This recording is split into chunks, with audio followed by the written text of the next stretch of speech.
Hey guys, welcome back to Mid-Card Mania.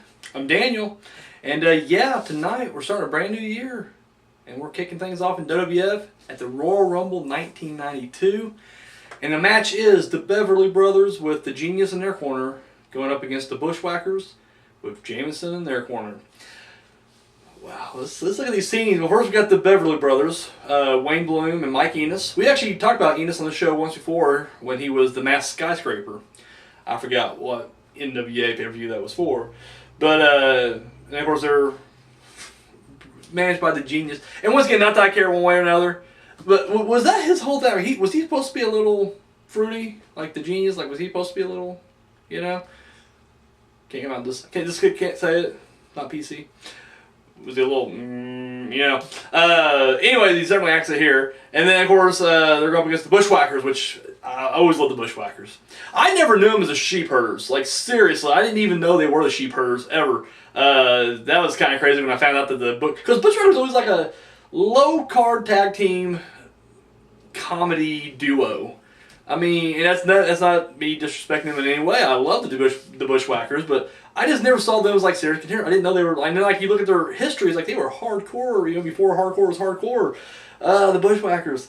But anyways, and then of course they're managed by Jamison, who is literally ripped from the screen of Revenge of the Nerds. I don't know whatever really happened to Jamison. Bring back Jamison. I love Jamison. I thought he was great. Just some nerdy guy that the Bushwhackers kind of adopted and brought him in as their own. And he was there for like a month or two, and that was it. So yeah, we kicked things off with.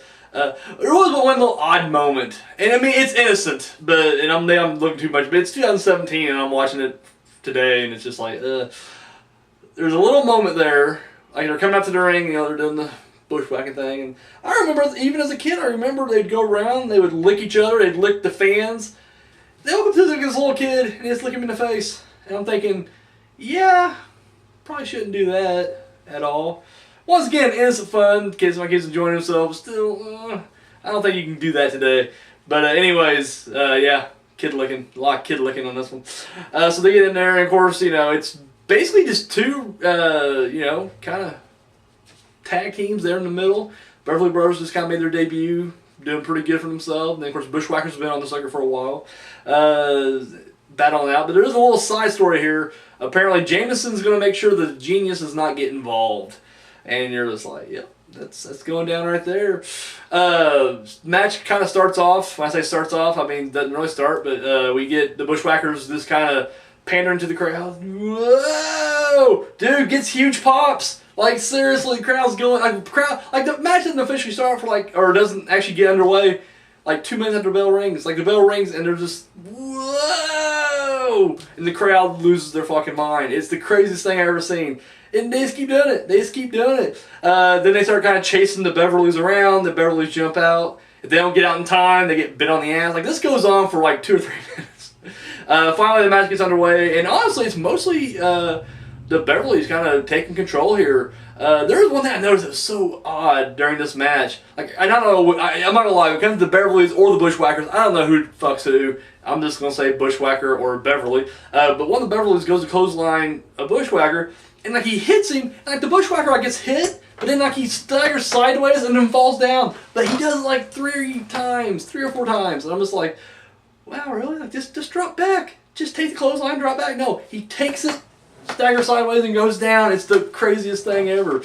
At one point, so you get Jamison outside, right? For those of you who doesn't have the pleasure, or I guess I should say the privilege, to see Jamison as a manager, I think this is the only pay-per-view, if I'm being honest. I don't remember if he did that to Survivor Series 91 or not, but here he was. He's wearing this ridiculous suit, not as cool as my suit whenever I'm doing the WCPW reviews, but just cheap, ripped-up suit. Looks cheaper than Slick suits. He's got a sock hanging out of his pocket, and like throughout the match, he takes that and blows his nose into it, and then puts it back in there.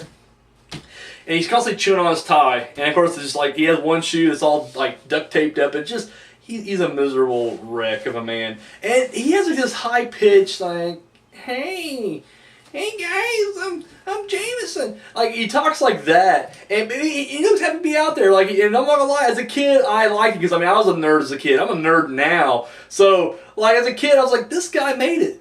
Like, he didn't really make it. He was literally on one pay-per-view and that was it, I believe. But still, yeah, it's like I was like, hey, if that guy could make it, I could make it. I like Jamison because of that reason right there. But the scene comes up, or the moment comes up when the genius goes over and makes his way to him, and like the genius, like, has like his hand on his hip, and he's just like, I'm not saying he's gay, and there's anything wrong with that. I'm just saying he's like, no. And then he just like turns around, like, I'll show you, and just gives him like a bitch slap.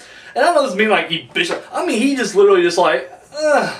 But like Jamison, like, he screeches and he's like, he hit me! It is the funniest thing ever. No, it's not the funniest thing. That's funny. The funniest thing is listening to Bobby Heenan do commentary. Oh my god, hilarious! It's just him, like, because like, the whole backstory of his commentary is that he's nervous about Ric Flair, because he wants to know what number Flair has in the Royal Rumble.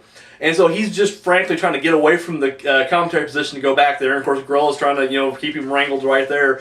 But when he's not talking about Flair in this match, he is just berating Jamison, and it is the funny. I guess it's cheesy jokes, but it's still funny as hell. He's like talking about how like Jamison's parents never got a divorce because neither one of them want to have full custody of him. His mother would take Jamison everywhere she went. But unfortunately, he just kept finding his way home. It was just stuff like that, but it had me in stitches this whole time. Like I said, Beverly's kind of dominate for the most part. The Bushwhackers make a comeback here and there, but not very often. They even do the battering ram, but like it knocks them out of the ring, so they never get a chance to actually capitalize. At the end, the Beverly's are kind of working over one guy, and every time they go for a pin, the other Bushwhacker comes in and breaks it up. And this goes on like 2 or 3 times, and finally, as the referee's escorting the Bushwhacker out, the one Beverly picks up the Bushwhacker, and the other Beverly, who's not the legal man, jumps off the top rope with a double axe handle, and they pin him. 1, 2, 3, and of course the Beverly brothers win it. After the match, the Bushwhackers beat down the Beverlys because, they're bad guys. It's okay if good guys beat down bad guys after a match. That's no problem. It's the other way around that we have a problem with. Beats them up, throws them out of the ring, and then of course they get the genius in there, and of course they hook him, and they're holding him there, and they invite Jamison in. And Jamison takes for fucking ever to get in there. And then he gets in there, and he's like I'm going to hit him. I'm going to do it. He's like winding up and everything. And it's just like, and it's funny because as he's doing this, like this big setup, you see the Beverlys outside, and they look in the ring, and they're just like, oh shit, we're not supposed to go in there. This is the payoff right here. Well, this time we didn't see it. And they just walk on, and it's like, oh, come on. Wow. Because I remember as a kid seeing this, I'm thinking, wow, what I do know that it's cowards. Like, I guess it kind of works. I was like, wow, those cowards, they don't get in there and save the manager. But James Center doing all this, like, wind-up stuff, walks up to it and just, like, gives him a little kick in the shin. With the genius cells, he's like, oh, you got me, and he's hopping around and everything. It's embarrassing. And then, of course, as he's kind of hunched over, looking at his ankle or his shin smarting, Jamison gives him a little kick in the butt, and once again, genius flips between the ropes, and then of course it just ends with the Bushwhackers and Jamison celebrating as if they did win. I guess it's a moral victory. And yeah, that's how the match ends right there. So what do I think about this match? I'll be honest with you, wrestling-wise, it's nothing. It's not, it's just kind of there. Feels a lot longer than it should be. I guess the main focus, for whatever reason, is really more on Jamison and the genius more than anything else, which it really shouldn't be. It really should be focused on the wrestlers. But for me, though, the highlight and why it's getting a mild thumbs up is Bobby Heenan's commentary. Like, if you haven't seen this match, I'm saying watch it for the commentary. I can recommend it solely based on commentary. It's a thing of beauty. Like, and the way that Monsoon and Heenan play off each other during this match is great. I mean, it's what made them my favorite team, period. Like, of all time. Like, I grew up during the Attitude Era, too. Like, I was like a teenager during the Attitude Era. That was like the peak time.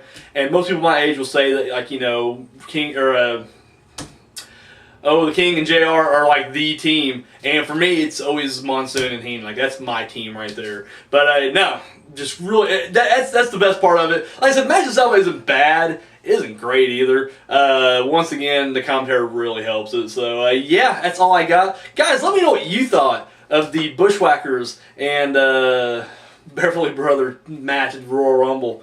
I would have loved to see this actually build up to like a big 6-man at the WrestleMania. Could have had Jamison and Genius on the opposite side. It would have been great. It would have been great, but never got it. We never got it. So that's all I got, guys. Tune in next week. We're heading overseas. We're doing the WCW New Japan Super Show. Dose. So yeah, that's all I got, guys. Thank you for watching. Until next time.